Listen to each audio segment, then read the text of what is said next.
दिवाली से 2 दिन पहले अनीता की भाभी ने उसे फ़ोन किया और बोली कि आकर शगुन ले जाओ और बच्चों के लिए नए कपड़े खरीद लेना। वो खुशी खुशी मायके गई और भाभी ने उसे 1 लाख रुपए दिए। जब वो पैसे लेकर जाने लगी तो भाभी ने शोर मचा दिया कि अनीता मेरे पैसे चोरी करके जा रही है। जब माँ ने अनीता के पास पैसे देखे तो उसे भला बुरा कहने लगी कि अगर ज़रूरत थी तो मुझसे मांग लेती। अनीता शर्मिंदा होकर वापस आ गई। दिवाली वाले दिन भाई और भाभी उसे दिवाली की भेंट देने गए तो अनीता ने शगुन वाली कॉल रिकॉर्डिंग ऑन करके भाई को फ़ोन दे दिया, जिससे भाभी के पसीने छूट गए। माँ, इस बार भी हमें दिवाली पर कपड़े नहीं मिलेंगे।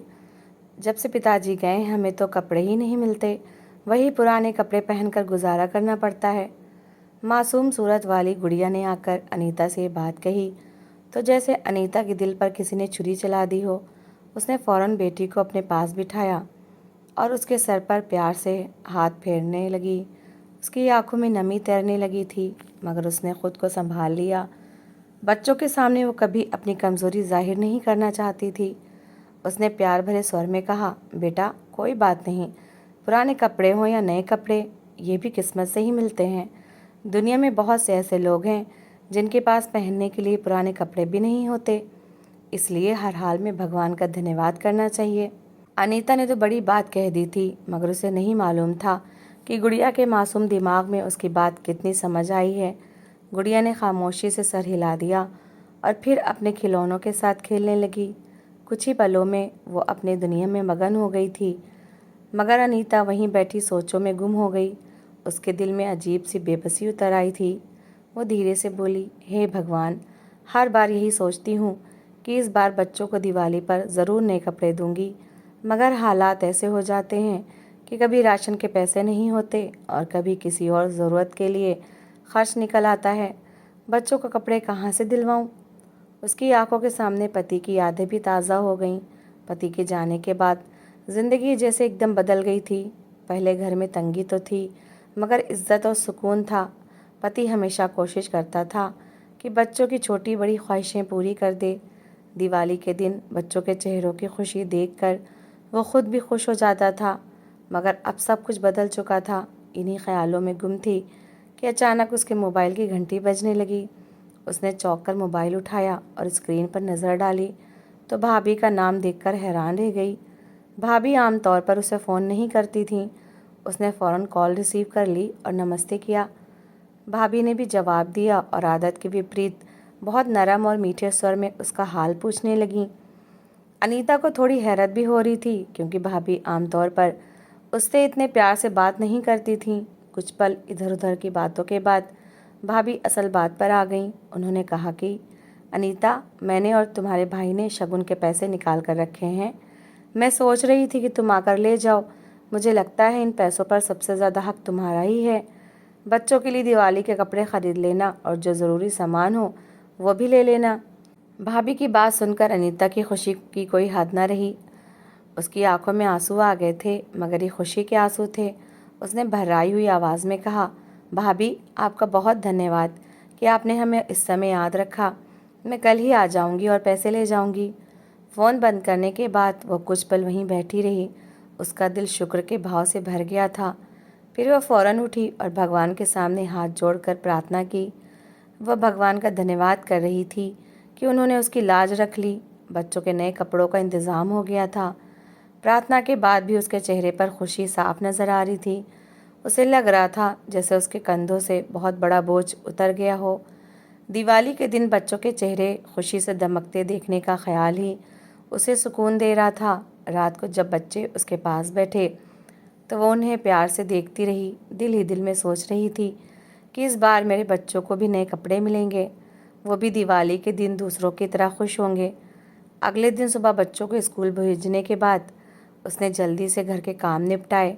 फिर उसने अपना साफ सुथरा सूट पहना और सर पर पल्लू ले लिया। दिल में अजीब सी खुशी और उम्मीद थी। उसका मायका ज़्यादा दूर भी नहीं था और ज़्यादा करीब भी नहीं था। रिक्शा वाला आमतौर पर 50 रुपये लेकर उसे वहाँ तक पहुँचा देता था। उसने रिक्शा लिया और थोड़ी ही देर में अपने मायके के दरवाजे पर खड़ी थी। दरवाज़ा खटखटाने पर माँ ने आकर दरवाज़ा खोला। बेटी को देखते ही माँ के चेहरे पर खुशी फैल गई। उन्होंने उसे गले लगा लिया और ढेरों दुआएं देने लगीं। अनीता ने मुस्कुराकर माँ का हाल पूछा और घर के अंदर आ गई। कुछ देर इधर उधर की बातें होती रहीं। फिर अनीता ने भाभी के बारे में पूछा। माँ ने बताया कि वो अभी सो रही हैं। ये सुनकर अनीता थोड़ा सा झिझकी, मगर फिर बोली, माँ मुझे तो जल्दी वापस जाना है, बच्चों के स्कूल से आने का समय हो जाएगा तो वो परेशान हो जाएंगे कि माँ कहाँ चली गई है। मैं भाभी से मिल लेती हूँ। ये कहकर वो भाभी के कमरे की तरफ चल दी।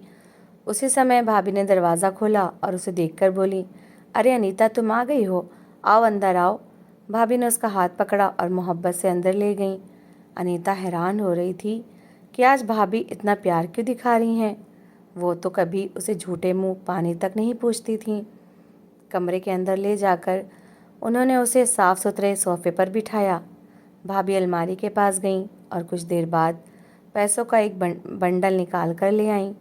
उन्होंने वो बंडल अनीता के हाथ पर रख दिया और बोली, ये लो 1 लाख रुपए हैं, बच्चों के कपड़े ख़रीद लेना और घर का जो ज़रूरी सामान हो वो भी ले लेना। तुम्हारे घर की छत भी टूटी हुई है, उसकी भी मरम्मत करवा लेना। अनीता तो हैरान रह गई। उसने कभी एक साथ इतनी बड़ी रकम अपने हाथ में नहीं देखी थी। उसकी आंखें नम हो गईं। वो घबराकर बोली, भाभी ये तो बहुत ज़्यादा हैं, आप और लोगों को भी दे दीजिए, मुझे बस 10,000 दे दीजिए, मेरे लिए वही काफ़ी होंगे। मगर भाभी ने उसकी बात नहीं मानी। उन्होंने कहा, नहीं अनीता तुम ये सारे पैसे रख लो, तुम्हें इनकी ज़्यादा ज़रूरत है। आखिरकार अनीता ने खामोशी से वो पैसे रख लिए। उसके दिल में शुक्र और हैरत के भाव एक साथ जमा हो गए थे। वो कमरे से बाहर निकली और जाकर माँ के पास बैठ गई। माँ उसे इधर उधर की बातें करने लगीं, मगर अनीता इतनी खुशी और हैरत में थी कि वो ये बताना भूल ही गई कि भाभी ने शगुन के सारे पैसे उसे दे दिए हैं। उसके दिल में सिर्फ एक ही ख्याल बार बार आ रहा था कि भगवान जब चाहे भक्तों के लिए रास्ते खोल देता है। अनीता के चेहरे पर एक अजीब सा सुकून था। उसे लग रहा था जैसे आज उसके बच्चों की दिवाली वाकई दिवाली बनने वाली है। बच्चों के स्कूल से आने का समय हो रहा था, इसलिए अनीता ने धीरे से माँ की तरफ देखा और प्यार भरे स्वर में अनुमति चाही कि माँ अब मैं चलती हूँ, बच्चों के आने का वक्त हो गया है। अगर मैं घर पर ना हुई तो वो परेशान हो जाएंगे कि माँ कहाँ चली गई है। माँ ने सर हिलाकर अनुमति दे दी तो अनीता ने अपना बैग संभाला और पल्लू को अच्छी तरह ठीक किया। उसके दिल में एक अजीब सी खुशी थी, क्योंकि उसे लग रहा था कि इस बार उसके बच्चों की दिवाली खुशियों वाली होगी। वो सोच रही थी कि बाज़ार जाकर सबसे पहले गुड़िया के लिए खूबसूरत सा सूट खरीदेगी, फिर बेटे के लिए नए कपड़े लेगी और घर के लिए भी कुछ ज़रूरी सामान ले आएगी। इन्हीं ख्यालों में मगन वो दरवाजे की तरफ बढ़ी ही थी कि अचानक भाभी अपने कमरे से घबराहट की हालत में बाहर निकल आईं। उनके चेहरे पर परेशानी की झलक थी और वो ऊंची आवाज़ में बोलने लगी कि अरे मेरे पैसे कहाँ गए, मेरे पैसे नहीं मिल रहे, मेरे कमरे से पैसे गायब हो गए हैं। ये सुनकर माँ चौंक कर खड़ी हो गईं और परेशान होकर पूछने लगीं, कौन से पैसे, क्या हुआ है। भाभी ने इधर उधर देखने के बाद फौरन अनीता की तरफ देखा और कठोर स्वर में बोली, अनीता तुम अभी मेरे कमरे में आई थी ना, क्या तुमने मेरे पैसे उठाए हैं। अनीता ये इल्ज़ाम सुनकर जैसे पत्थर की हो गई। उसके चेहरे का रंग एकदम पीला पड़ गया। उसने फौरन नहीं में सर हिलाते हुए कहा, भाभी मैं आपके पैसे क्यों लूँगी, मैंने कुछ नहीं लिया। मगर भाभी ने उसकी बात काटते हुए कहा, अगर तुमने नहीं लिए तो फिर अपने बैग की तलाशी दे दो ताकि सच सामने आ जाए। माँ का चेहरा भी कठोर हो गया। उन्होंने अनीता की तरफ देखते हुए कहा, हाँ अनीता, अगर तुमने पैसे नहीं लिए तो बैग दिखाने में क्या हर्ज है, सच खुद ही सामने आ जाएगा। अनीता का दिल ज़ोर ज़ोर से धड़कने लगा। उसे समझ नहीं आ रहा था कि अचानक ये सब क्या हो रहा है। उसने थरथराते हाथों से अपना बैग आगे बढ़ा दिया और कहा, माँ मैंने वाकई कोई पैसे नहीं लिए, आप खुद देख लें। मगर उसकी आवाज़ में ऐसी बेबसी थी जिसे सुनकर भी किसी के दिल में तरस न आया। भाभी ने जल्दी से बैग खोला और उसके अंदर हाथ डालकर ढूंढने लगी। कुछ पलों बाद उन्होंने पैसों का एक मोटा सा बंडल निकाला और ज़ोर से माँ के सामने रख दिया और गुस्से से बोली, देख लीजिए माँ जी, ये है मेरे 1 लाख रुपये जो आपकी बेटी चोरी करके ले जा रही थी। ये दृश्य देखकर माँ का चेहरा गुस्से से लाल हो गया। उन्होंने हैरत और गुस्से के मिले जुले अंदाज में अनीता की तरफ देखा और बोली, अनीता, मुझे तुमसे ये उम्मीद नहीं थी। अगर तुम्हें पैसों की ज़रूरत थी तो मुझसे मांग लेती। चोरी करने की क्या ज़रूरत थी? तुमने तो हमारी इज्जत ही मिट्टी में मिला दी। अनीता की आंखों से आंसू बहने लगे। वो बार बार कहती रही कि माँ, मैंने चोरी नहीं की, ये पैसे मुझे भाभी ने खुद दिए थे। मगर उसकी बात कोई सुनने को तैयार नहीं था, क्योंकि पैसे उसके बैग से ही निकले थे और यही बात उसके खिलाफ सबसे बड़ी गवाही बन गई थी। भाभी ने ताने भरे स्वर में कहा, अगर मैंने दिए होते तो क्या मैं शोर मचाती? तुमने समझा शायद मैं देख नहीं पाऊंगी, मगर भगवान ने तुम्हारा भांडा फोड़ दिया। माँ ने भी नाराज़गी से मुंह फेर लिया और कठोर स्वर में बोली, बस अनीता, अब और सफाई देने की ज़रूरत नहीं है। जो होना था वो सबके सामने आ चुका है। तुमने हमें बहुत शर्मिंदा किया है। अनीता का दिल टूट कर रह गया। उसके पास अब कहने को कुछ बाकी नहीं रहा था, क्योंकि उसकी हर बात झूठ लग रही थी। उसने धीरे से अपने आंसू पोंछे और खामोशी से दरवाजे की तरफ बढ़ गई। उसके कदम बोझल हो चुके थे, जैसे हर कदम पर कोई बोझ लदा हुआ हो। दरवाजे से बाहर निकलते समय उसने एक बार पीछे मुड़कर माँ की तरफ देखा, मगर माँ ने उसकी तरफ देखना भी गवारा न किया। ये दृश्य उसके दिल पर तीर की तरह लगा, मगर उसने कुछ न कहा और खामोशी से घर से निकल आई। बाहर आकर वो सड़क के किनारे कुछ देर खड़ी रही। उसकी आंखों से लगातार आंसू बह रहे थे। उसे लग रहा था जैसे उसकी इज्जत मिट्टी में मिल गई हो। रिक्शे में बैठते हुए भी उसके हाथ काँप रहे थे। पूरा रास्ता वो रोती रही और दिल ही दिल में भगवान से शिकायत करती रही कि हे भगवान, मैंने चोरी नहीं की तो फिर आज मुझ पर ये इल्ज़ाम क्यों लगा दिया गया। घर पहुंचकर भी उसका दिल संभल नहीं रहा था। बच्चे स्कूल से आए तो उसने ज़बरदस्ती मुस्कुराकर उनसे बात की, मगर उसके दिल का दुख कम न हुआ। इधर मायके में माँ को भी कुछ देर बाद शायद अपने कठोर व्यवहार का एहसास हुआ, तो उन्होंने बहू से कहा, देखो, इस बात का जिक्र अपने भाई से मत करना, वरना वो बहुत गुस्सा हो जाएगा और घर में बड़ी लड़ाई हो जाएगी।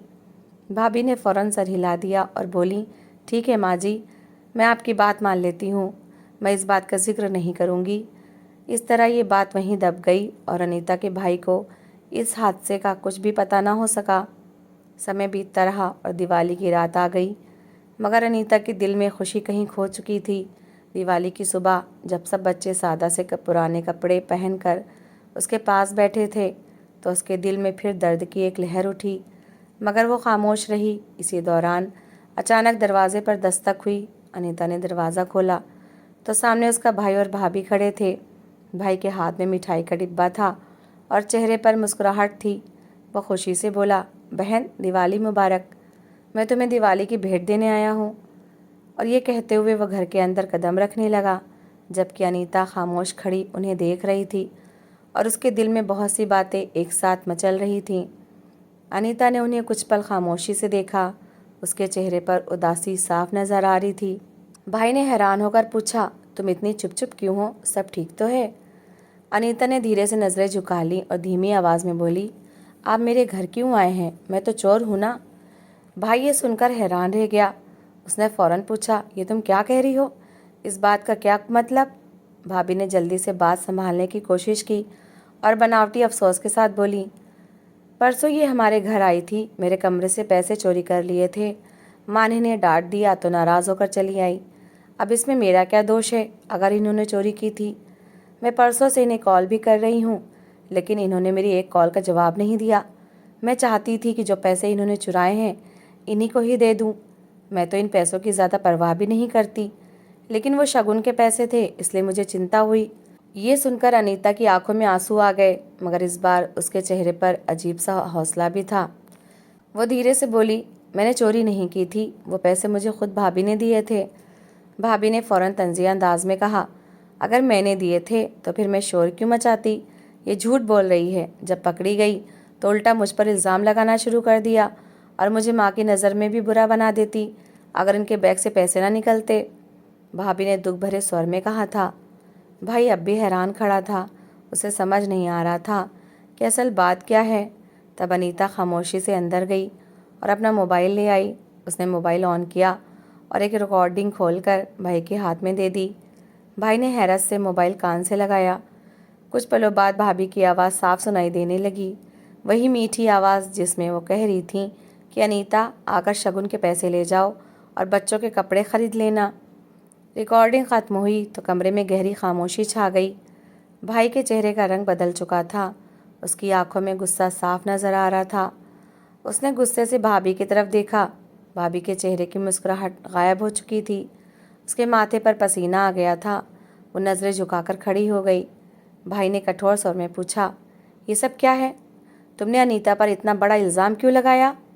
भाभी कुछ पल चुप रहीं, फिर धीरे से बोली, मैंने गुस्से में आकर ऐसा कर दिया था। भाई का गुस्सा और बढ़ गया। वो बोला, ये गुस्सा नहीं था, ये एक सोची समझी चाल थी। तुमने मेरी बहन पर झूठा इल्ज़ाम लगाया। भाभी खामोश खड़ी रहीं। आखिरकार भाई ने कठोर आवाज़ में कहा, सच बताओ, तुमने ऐसा क्यों किया? कुछ पलों बाद भाभी की आवाज़ कांपने लगी। उसने धीरे से कहा, क्योंकि आपने कहा था कि अनीता के हालात बहुत ख़राब हैं और आप अपनी जायदाद में से इसे हिस्सा देना चाहते हैं। मुझे ये बात अच्छी नहीं लगी थी। मुझे लगा कि अगर माँ को भी अनीता के ख़िलाफ़ कर दिया जाए तो फिर कभी इसका जिक्र नहीं होगा। ये सुनकर भाई का गुस्सा और बढ़ गया। उसने कठोर स्वर में कहा, तुमने सिर्फ अपनी लालच की वजह से मेरी बहन की इज्जत को दांव पर लगा दिया। तुम्हें शर्म आनी चाहिए। भाभी की आंखों से आंसू बहने लगे। वो धीरे से बोली, मुझसे गलती हो गई। इसी दौरान माँ भी वहाँ पहुँची थी। उन्होंने हैरत से सबको देखा और पूछा कि क्या हुआ है। भाई ने उन्हें सारी बात बता दी। माँ ये सुनकर स्तब्ध रह गईं। उनकी आंखों में भी आंसू आ गए। उन्होंने अनीता की तरफ देखा और अफसोस से बोली, बेटी, मैंने तुम्हें बहुत बुरा भला कहा था। मुझे सच जाने बगैर तुम पर शक नहीं करना चाहिए था। मुझे माफ़ कर दो। अनीता की आंखों से भी आंसू बहने लगे। उसने धीरे से कहा, माँ, आप मेरी माँ हैं, मैं आपसे नाराज़ कैसे हो सकती हूँ? फिर भाई ने कठोर स्वर में भाभी से कहा, अब तुम अनीता से माफ़ी मांगो। अगर तुम्हें उस घर में रहना है तो अनीता को मनाना होगा। अगर अनीता तुम्हें माफ़ नहीं करती तो मैं तुम्हें अपनी ज़िंदगी में नहीं रखूँगा। भाभी धीरे धीरे अनीता के पास आईं। उनकी आंखों में शर्मिंदगी थी। उन्होंने धीमी आवाज़ में कहा, अनीता, मुझे माफ़ कर दो। मुझसे बहुत बड़ी गलती हो गई। तुम मेरी बहनों जैसी हो और मैंने तुम पर इल्ज़ाम लगा दिया। अनीता ने कुछ पल उन्हें देखा, फिर धीरे से कहा, भगवान माफ़ करने वाला है। मैं भी आपको माफ़ करती हूँ, मगर आइंदा कभी किसी की इज्जत के साथ ऐसा खेल मत खेलना। मेरे मासूम बच्चों को अगर इस बात की खबर होती तो वो कितना टूट जाते। भाभी ने सर हिलाया और अनीता को विश्वास दिलाया कि आगे से वो ऐसा कुछ नहीं करेंगी, कभी किसी पर इल्ज़ाम नहीं लगाएंगी। भाई ने अनीता के हाथ में लिफाफा रखा और प्यार से कहा, बहन, तुम्हारा हक कभी कोई नहीं छीन सकता। तुम मेरे साथ चलो मार्केट। मैं बच्चों के दिवाली के कपड़े वहीं से ले देता हूँ। रेडीमेड कपड़े ले लेंगे और उसके बाद जैसे ही कोर्ट खुलेंगे तो मैं तुम्हें तुम्हारा हिस्सा भी दे दूँगा, ताकि तुम आसानी से अपनी ज़िंदगी गुजारो, किसी पर निर्भर ना रहो। अब से तुम अपने हिस्से की मालकिन खुद होगी। मैंने बहुत साल तुम्हारा हिस्सा खर्च किया है। और नहीं। उस पल अनीता के दिल का बोझ जैसे हल्का हो गया। उसकी आंखों में सुकून उतर आया था।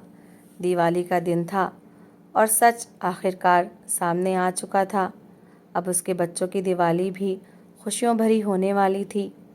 तो दोस्तों, इस कहानी को लेकर आपकी क्या राय है, कमेंट बॉक्स में ज़रूर बताएं। और अगर आपको हमारी आज की कहानी अच्छी लगी हो तो प्लीज़ इसे लाइक ज़रूर करें। अगर आपने अभी तक हमारे चैनल को सब्सक्राइब नहीं किया तो ज़रूर कर लीजिए। तो मिलते हैं ऐसी ही एक और मोटिवेशनल कहानी के साथ। Thanks for watching.